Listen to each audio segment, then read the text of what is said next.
এই ভিডিওতে দেখাবো when I do এবং when I have done এই দুটো টাইম ক্লজের মধ্যে ডিফারেন্সটা কি। এই দুটো টাইম ক্লজের মধ্যে ডিফারেন্সটা বুঝতে গেলে তোমাদের এখানে আমি যে সেন্টেন্সগুলো লিখেছি এই সেন্টেন্সগুলোকে বুঝতে হবে, অর্থাৎ এই সেন্টেন্সগুলোকে কিভাবে ইংলিশে তৈরি করা হয় সেইটা বুঝতে হবে। এখানে প্রথমে যেটা তোমাদের জানতে হবে টাইম ক্লজটা কি। টাইম ক্লজ হলো টাইম কনজাংশন দিয়ে তৈরি হওয়া এক ধরনের বাক্য। টাইম কনজাংশন কোনগুলো? টাইম কনজাংশন হলো when,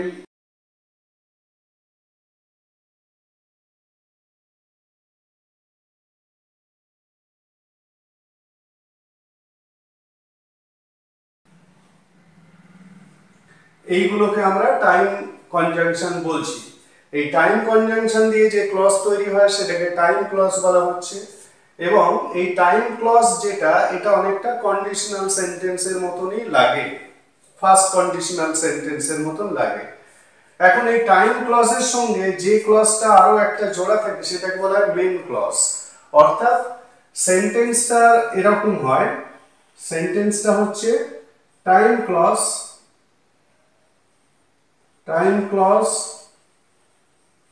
plus main clause, time clause plus main clause. ঠিক আছে, এই টাইম ক্লজে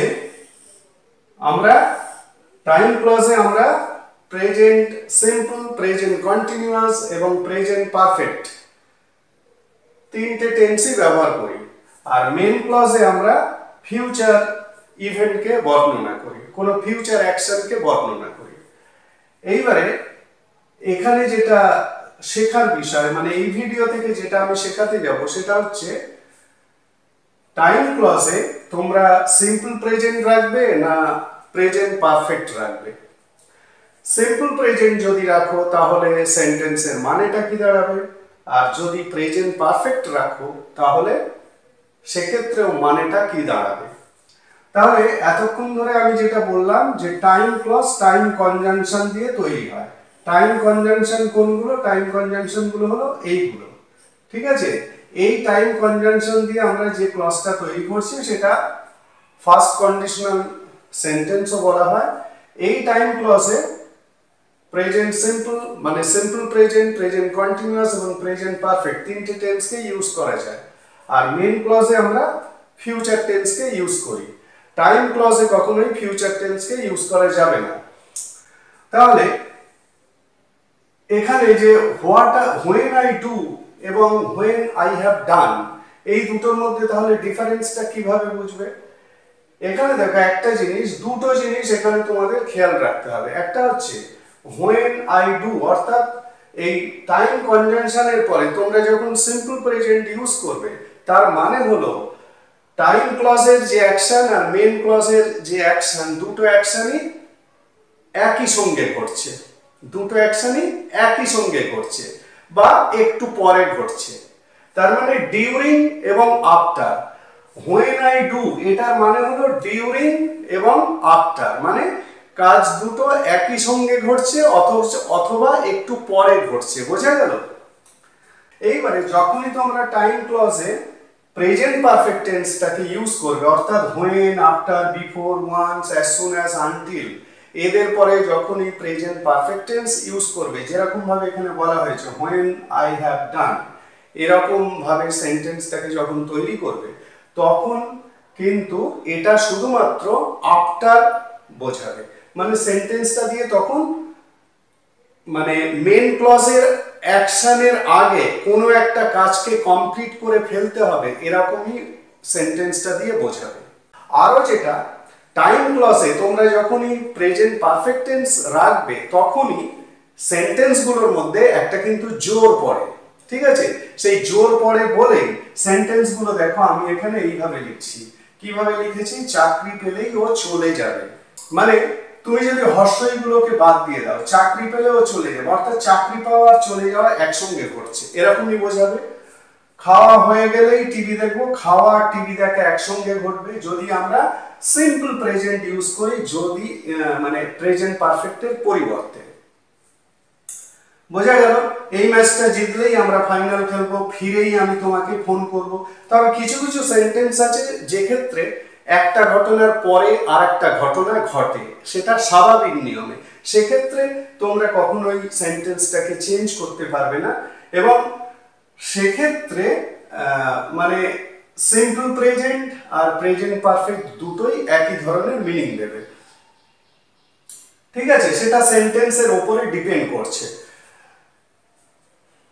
বোঝা গেল? তার মানে ধরো এই যে এই ম্যাচটা জিতলেই আমরা ফাইনাল খেলবো, মানে এই ম্যাচটা জেতা ফাইনাল খেলা দুটো কখনোই একসঙ্গে হওয়া সম্ভবই না। তার মানে এইটাকে তোমরা দুভাবেই করতে পারবে, মানে এক্ষেত্রে টাইম ক্লজে সিম্পল প্রেজেন্টও ইউজ করে বলতে পারবে, আবার প্রেজেন্ট পারফেক্ট টেন্স ইউজ করেও বলতে পারবে। তবে তুমি যদি সেন্টেন্সটার উপর জোর দিতে চাও, মানে তোমার যে টাইম অ্যাকশন, টাইম ক্লজের যে অ্যাকশন, তার উপর যদি জোর দিতে চাও, তাহলে কিন্তু প্রেজেন্ট পারফেক্ট টেন্সটাই ব্যবহার করতে হবে। অর্থাৎ টাইম কনজাংশনের পরে প্রেজেন্ট পারফেক্ট টেন্স তখনই ব্যবহার হবে যখন টাইম ক্লজের কাজটা কমপ্লিট হওয়ার পরে ফিউচার, পরের যে মেন ক্লজের যে ফিউচার অ্যাকশন সেটা শুরু হবে। এইটা বোঝালে তবেই কিন্তু টাইম ক্লজে প্রেজেন্ট পারফেক্ট টেন্স ইউজ হবে। আর 2 নম্বর হচ্ছে টাইম ক্লজে প্রেজেন্ট পারফেক্ট টেন্স ইউজ করা মানে সেন্টেন্সটার উপর জোর দেয়া। ঠিক আছে? তাহলে এইবারে এই সেন্টেন্সগুলো তৈরি করা যায়। তাহলে চাকরি পেলেই ও চলে যাবে। এখানে দেখো মানে আমরা সেন্টেন্সটাকে অনেক রকম ভাবে ভাবতে পারি, যেহেতু টাইম ক্লজের এতগুলো টাইম কনজাংশন আছে, মানে যখনই চাকরি পাবে, মানে যখনই চাকরি পেয়ে যাবে ও চলে যাবে। তাহলে কি হবে সেন্টেন্সটা? when he, এখানে দেখো প্রেজেন্ট পারফেক্ট ইউজ হচ্ছে, when he has got, মানে চাকরি পাওয়াটা আগে ঘটবে তারপরে চলে যাবে। when he has got a job he will move out, he will move out। ঠিক আছে? when he has got a job he will move out, when he has got a job he will move out, চাকরি পেলেই ও চলে যাবে। পরেরটা খাওয়া হয়ে গেলেই টিভি দেখবো, টিভি দেখবো মানে আমি বা আমরা টিভি দেখবো। তাহলে এটাও when দিয়ে করো। এখানে when এর জায়গায় once কেও ইউজ করতে পারো, মানে once he has got a job he will move out, একবার চাকরি পেয়ে গেলেই ও চলে যাবে। ঠিক আছে? তাহলে খাওয়া হয়ে গেলেই when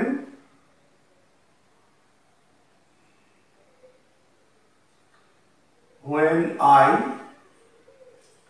have eaten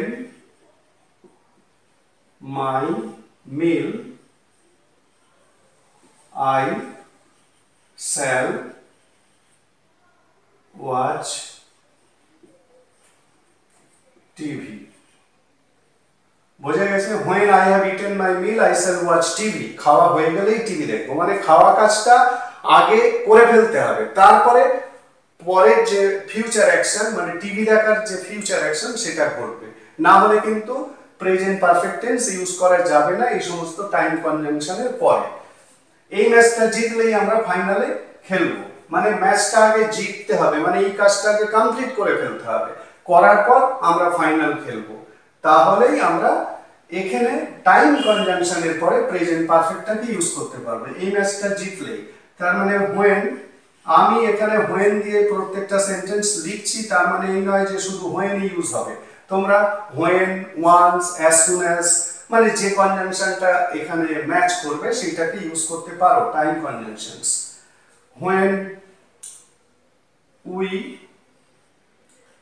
have won the match, when we have won this match, এই ম্যাচটা when we have won this match we shall play the final। এই আমি তোমাকে ফোন করব, প্রতিদিনের কথা এই ধরনের কথা বলা হয়। ফিরেই আমি তোমাকে ফোন করব, মানে ফেরা কাজটা আগে কমপ্লিট হবে, তারপরে আমি তোমাকে ফোন করব।